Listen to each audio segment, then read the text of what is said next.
back in about 30 minutes. Remain seated, please. Wait for the whistle from the time to get off. Once you hear that whistle, then you can get up and sit on the left-hand side only.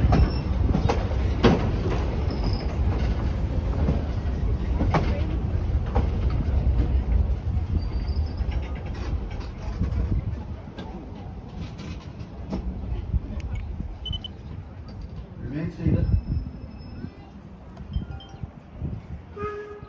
It's safe to get up now. If that's not practical, please hold them or have them easily in your reach. Thank you.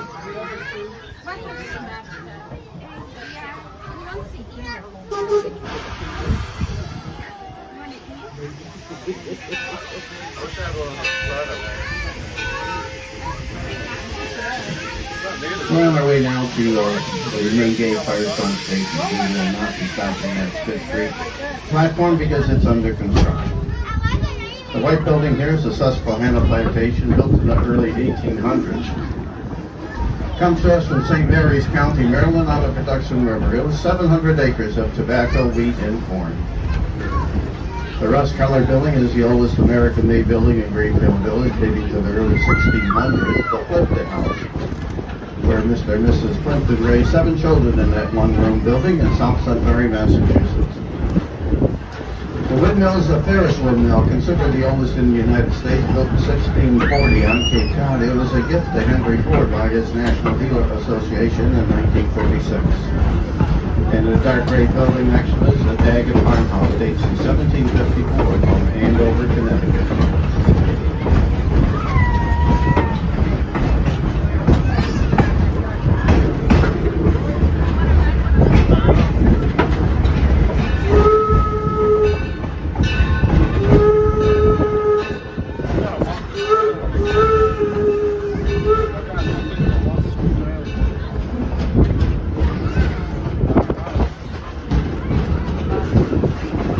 And the horses on the left are our Percheron draft horses, those gentle giants. They do a lot of work in Greenfield Village, pulling the carts and wagons and working the farms. They get their legs off the hard surfaces of Greenfield Village back on the terra firma for 3 or 4 days in a row, relaxing before they're put back into service throughout the village.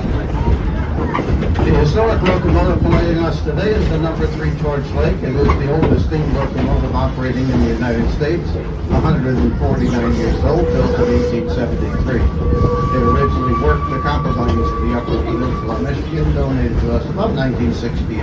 It's the last of its kind.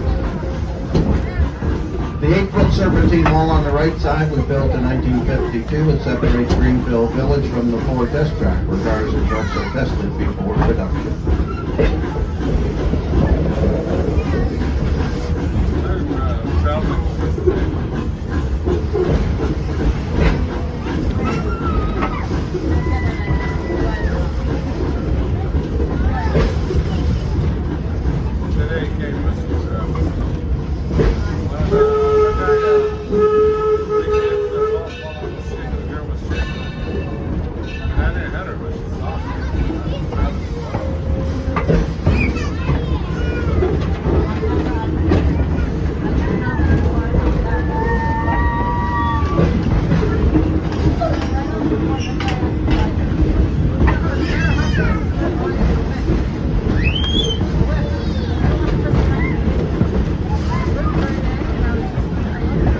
And the area we're going through now is a wetland and wildlife preserve. There are some white-tailed deer, fox, coyote, and beaver back here. Various birds such as blue herons, white egrets, red-tailed hawks, and turkeys.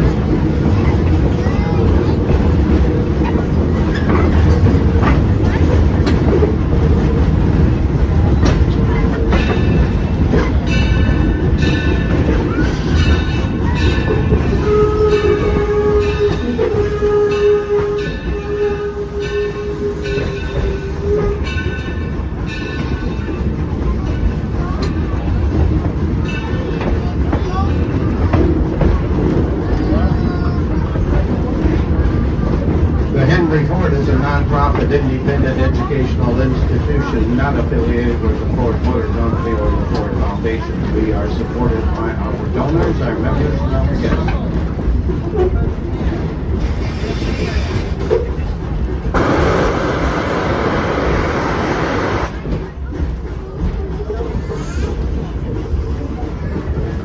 That blast of steam is a process steam locomotives go through to purge the boiler of any scales from the water. We refer to it as a blowdown.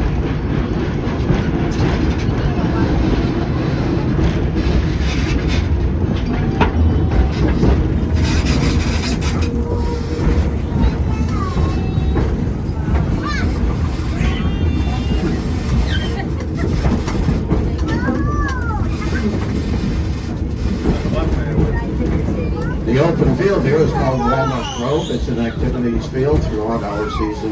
We do many things in part out here, such as historic baseball every Saturday and Sunday during the summertime, part of Folk Car Festival, part of Motor Muster, all take place out here. The buildings up on the hill are part of the Porches and Parlors District. We're on the back side of it. The red brick building is the Noah Webster home.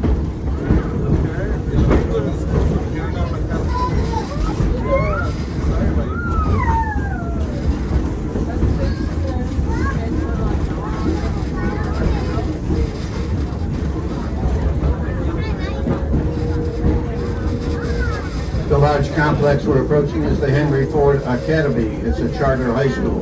Over 525 students attend. They're selected through a lottery system from Wayne County. A graduation rate exceeding 95%. The curriculum focus is on science, technology, engineering, the arts, and math. The 10th, 11th, and 12th graders have classrooms out here in the village. The 9th graders are in the indoor museum. When Henry Ford opened Greenfield Village in 1929, he wanted to convey the inspiration of the American genius to the students. With Henry Ford, it was always students first. He could be seen with them in the classrooms and on field trips. He wanted to inspire them through America's traditions of ingenuity, resourcefulness, and innovation, and we continue that here today at the village.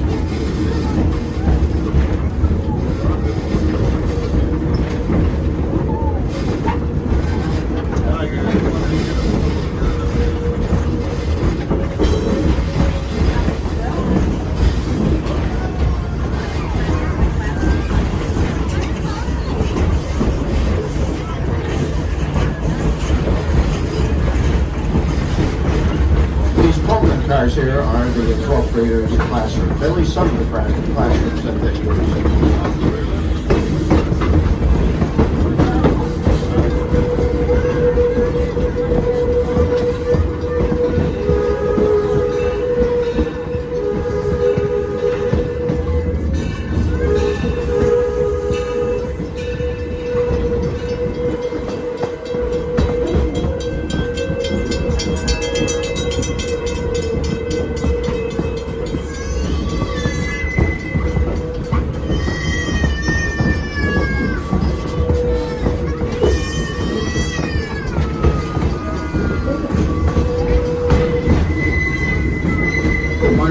Chapel is over to the left.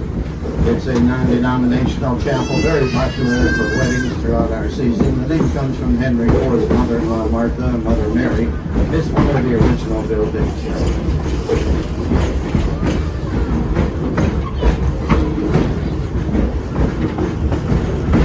The green building is the Taste of History. It's a cafeteria-style restaurant. Connected to it a little farther down is the white building, and that's the Eagle Tavern, built in 1830 in Clinton, Michigan, about 50 miles away. It's not open right now, but it'll be open in a couple of weeks for sit-down meals for people serving the inferior clothing.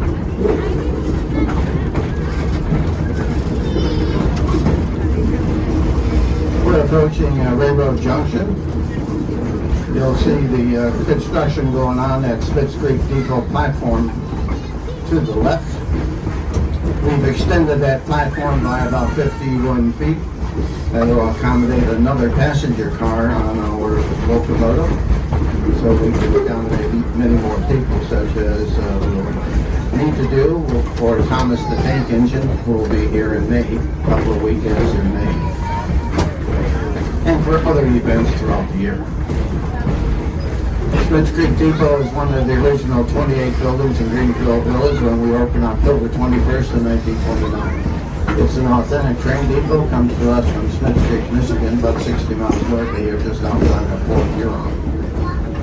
Stop back, talk to Jim there. He's the one in the doorway. He can tell you all about life on the Grand Trunk Railroad during the American Civil War. That's Smiths Creek Depot. The Detroit Central Marketplace is to the left, brand new building, the open wall building. There'll be lots of happenings there throughout our season. The large brick building here is the Detroit, Toledo, and Milwaukee Roundhouse, originally built in 1884 in Marshall, Michigan, about an hour and a half west of here. We salvaged what we could from that deteriorated building, included in this one, opened it up in the year 2000.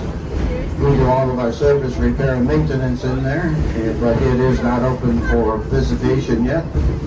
But the big doors out in front, some of them are open. You can see what's going on inside if you walk in front of the building. The largest part of our working farms district will be on the right side as we complete the left turn up ahead. The Firestone Farm, built in 1828 in Columbiana County, Ohio. It is the birthplace in Childhood Road of Harvey Firestone, the originator of the Tire and Rubber Company, a very good friend of Henry Ford. This is a working farm, 7.5 acres, under till. It's work year round and open to the visitor.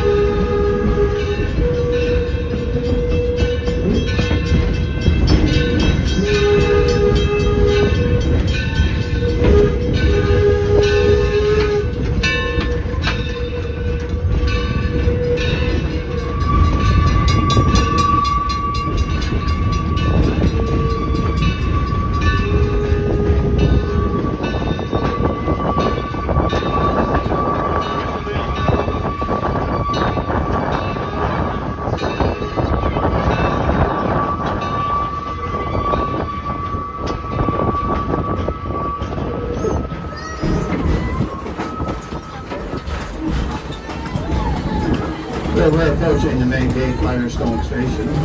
We'll be stopping here for about 7 or 8 minutes before we depart for another round trip. Remain seated, please. Wait for the whistle from the engineer. Once you hear that whistle, then you can get out and exit on the right side only.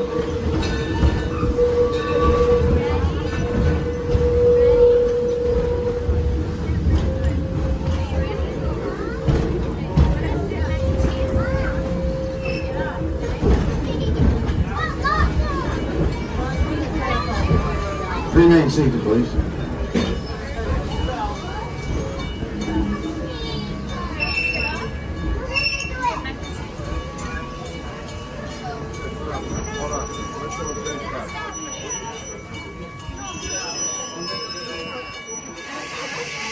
Just a moment. Now, gentlemen, boys and girls, welcome to historic Greenfield Village and the Greenfield Village Railroad. For the safety of our younger riders, we ask that the adults of them place themselves on the outside of the row. If that's not practical, please hold them or have them easily in your reach. Remain seated until we come to a complete stop. Keep all your body parts inside the car, no eating and no smoking. Thank you.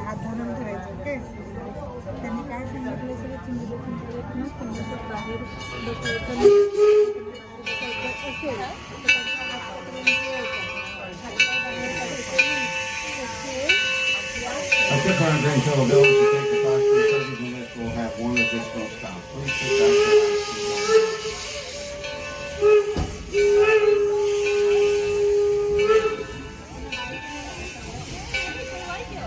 Greenfield Village is divided into historic districts. The Henry Ford Model T district is first on the left, where you can enjoy a ride on an authentic Model T through the interior of the village.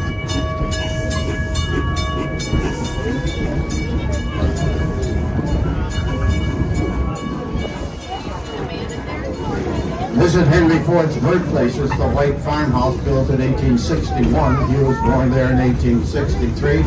He moved it here in 1944 from 3 1/4 miles away, which is now the corner of Ford Road and Greenfield Road.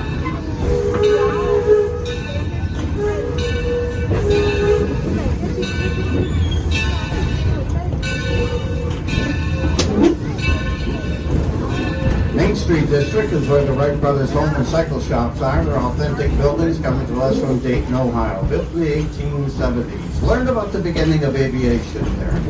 Visit Mrs. Collins' Millinery Shop from downtown Detroit. It was built about 1860. Next to her, the H.J. Hines Building, built in 1835 in Sharpsburg, Pennsylvania. And Sir John Dennis Sweet Shop in London, England, all on Main Street. Behind the Ford Motor Company to the left is the loading dock for the Model T riders.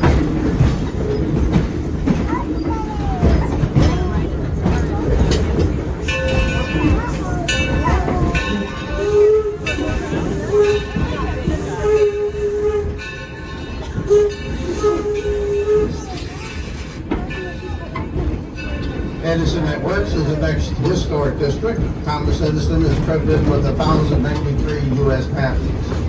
Many more from England, France, and Germany. But beyond the number of patents are the industries those patents have created, such as voice recording, video recording, power distribution, just to name a few.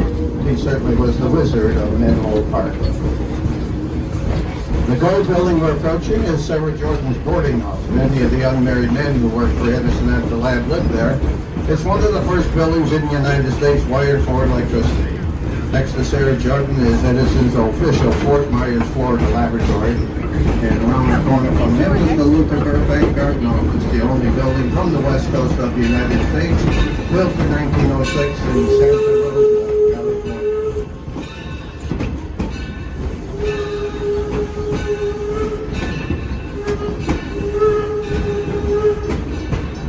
The 1832 Ackley Covered Bridge comes to us from southwest Pennsylvania. This is the entranceway in the Horses and Parlors District. Here you can visit historic homes such as Noah Webster's 1823 home from New Haven, Connecticut. Robert Frost home, the Maddox farmhouse, the Hermitage slave quarters, McGuffey's cabin. A lot to see up on Maple Lane. And the other side of the bridge here, up the sidewalk and to the right, the sandstone complex is the Cotswold Cottage, built in 1619 in Chatsworth County, England. We'll be stopping directly ahead here. This is Susquehanna Station. This is the only stop that we'll make in this round trip. The next stop that we normally make at Pittsburgh Depot is closed for renovation. Remain seated, wait for the whistle from the engineer. Once you hear the whistle, then you can get off and exit on the left. This is a 4-minute stop. If you choose to get off, the train will be back around in about 30 minutes. Yeah, after this stop, we'll be back where we started. Want to get off here? Okay. You want to get off here too? It's safe now.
Yellow complex they're approaching is the Henry Ford Academy.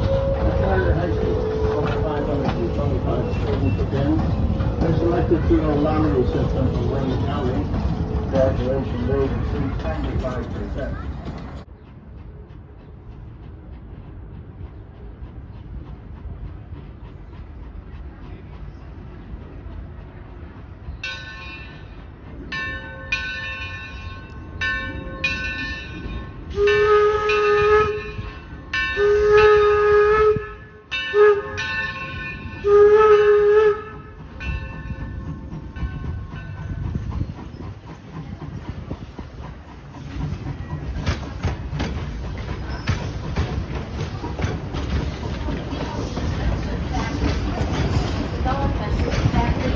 Upstairs.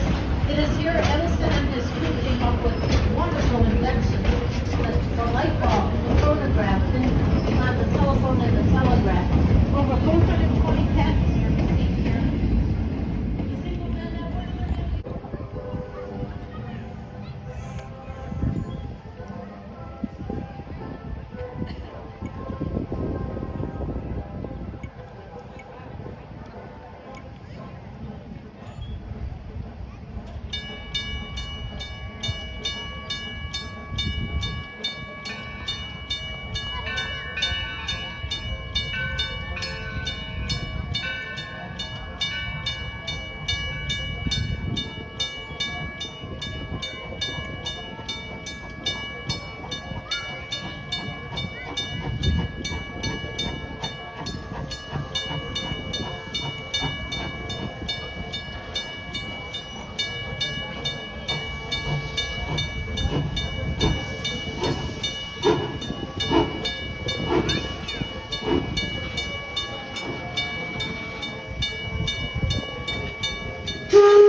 And this is Henry Ford's birthplace. It's the white farmhouse built in 1861. He was born there in 1863. He moved to the United States in 1944.